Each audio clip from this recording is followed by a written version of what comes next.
Ah! Ah! Ah! Ah! www.rdtube.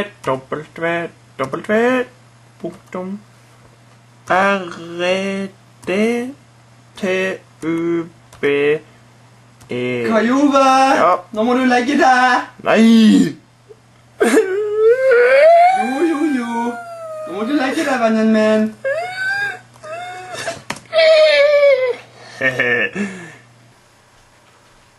Ja. Kom nå, Kajove. Da skal jeg bre over deg. Kom nå. Du må legge deg pent. Skal du ikke hjelpe mamma litt, Kajove? Se, sånn, ja. Sånn, og så over beina så ikke du blir syk. Ja. Mamma, hva er en lårhøne? Jo, det skal jeg fortelle deg, vennen. Det er... En lårhøne er en muskelskade i låret som medfører en blødning i eller rundt muskulaturen, vanligvis på forsiden av låret, i quadricepsmuskelen. På fagspråket så kalles dette en lårkontusjon. Et kraftig spark eller støt mot låret fører til en overrivning av mindre blodårer og muskelfibre, og det oppstår en blodoppsamling, et hematom. Muskelen er mer motstandsdyktig mot skade hvis den er sammentrukket når skaden treffer. En lårhøne er en av de vanligste idrettsskadene. Det er særlig i kontaktidretter som fotball, håndball og ishockey at skaden opptrer hyppig. Åja, det er det en lårhøne er, ja. Men hvordan kan man få en lårhøne? Jo, vennen. Det kan du få på så mange måter.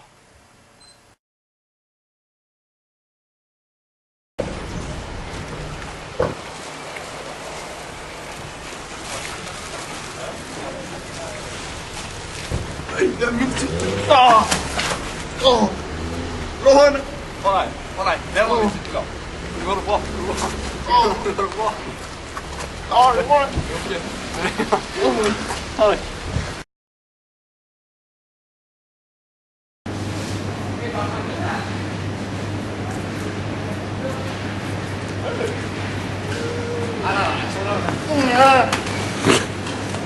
Lårhøne!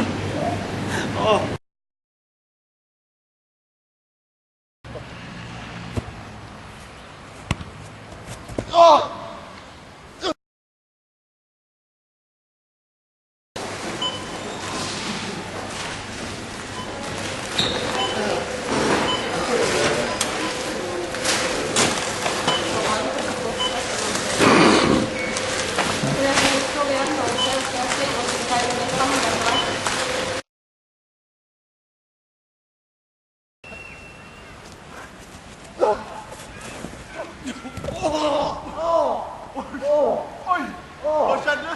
Jeg fikk lårhøne! Åja, men hva skjer egentlig med en lårhøne?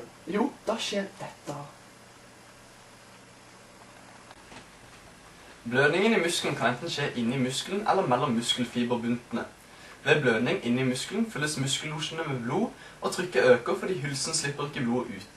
Trykkøkningen skyldes også at blødningen utløser en betennelsesreaksjon, og muskelcellene i området svulmer opp. Det økte trykket og det at blod blir værende inn i muskellosjen gjør at slike skader er smertefulle. Bevegelsen er hemmet, og det tar tid før de er leget.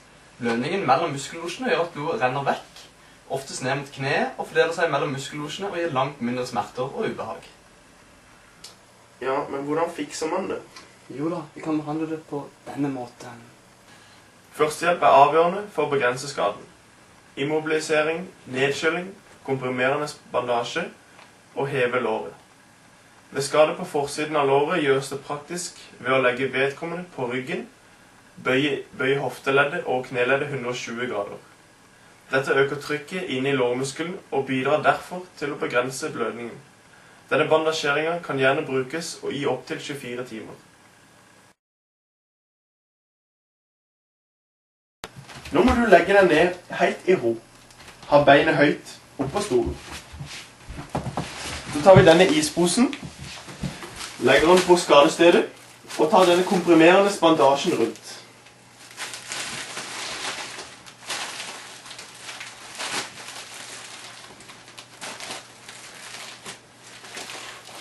For Ikke for stram, og heller ikke for slank. En veldig fin balanse mellom det. Slik som det. Dette kan gjerne brukes opp til 24 timer. Ja, men da forstår jeg. Men det er bra, vennen min. Da må du legge deg til å sove. God natt, vennen.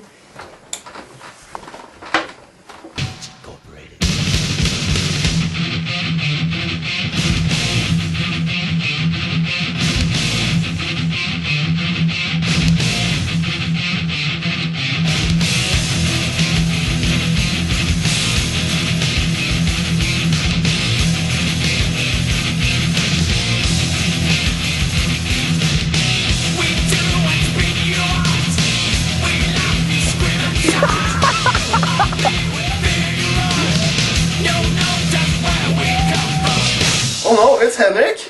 Oh my god.